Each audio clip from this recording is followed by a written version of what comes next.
Now I've taken the cylinder back off after I've checked the squish height. And I put a standard base gasket on right here. And what I found out is I took my little piece of solder like this and I put it down inside the right here in this area, and I squished it with the piston, and then I took a pair of calipers over here and I measured it, and what mine came up with is about where's that thing at? Shit. Anyway, I got it like 0.10 millimeters. And this is the squish band right here in the one I'm working on. This is where your power is created. But see, I'm working with 5 or 6 different parts. The piston could be from somewhere. The rod can be from somewhere else. This is what I've done. I've taken the little piece of solder right here, and I've put it in the head, and then I've moved the piston up to top dead center, and then I've taken the little piece and measured it. And what they suggest in this book, and this is what I'm going by, is, where is it? That 50 to 80 cc's has 0.5 to 0.7 millimeters. And mine's 100 to 125 cc, so it should have 0.6 to 0.8 minimum.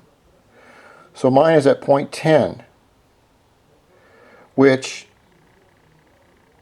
it could go down to maybe 8, but then I'm going to have to put on my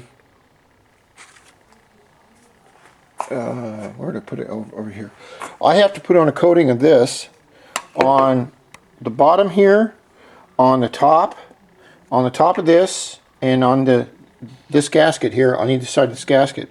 Also, what I found out is this gasket raises the head too high, the cylinder head, for this to seal around this edge right here. So I'm going to go out and get some gasket material, and I'm going to make a complete little circle, about 1/4 inch wide, and I'll put it on here with this gasket spray, and I'll raise the deck height of this outer cylinder to what this is, and so I'll have a better seal. So I'm just about ready to go, but I think I'll wait till tomorrow. I just want to be careful and take my time. And then tomorrow what we'll do is I'll go and clean these threads off really well, because they have a little grease on them, because I'm going to use a blue thread locker. We want to do this job right if we're going to do it. This is kind of like a crazy glue for nuts here. I couldn't find any Castle nuts, so I'm using 2 brass washers and then these nuts, and I'll clean this area, we'll clean this area, we'll clean the intake over here. Also take this off. This has been taken off. All of this has been fine sanded in here. I mean, after this was taken off on both sides, so that this is a copper spray gasket, and it's supposed to, high temperature sealant for heads, it's supposed to withstand oil, gas, water, antifreeze up to 500 degrees. So if I get up to 500 degrees and it gives out, then the motor's already gone, because it'll let loose at about a little over 400. It'll seize. The operating temperature with water cooled is 180 to 220. High air cooled is about 280 degrees. That's you don't want to go any higher than 280. 260, 280 is high on air cooled. Any higher than that, and then you're going to start seizing. So that's where we're at so far. The gudgeon pin has got to be fixed. You can see gudgeon.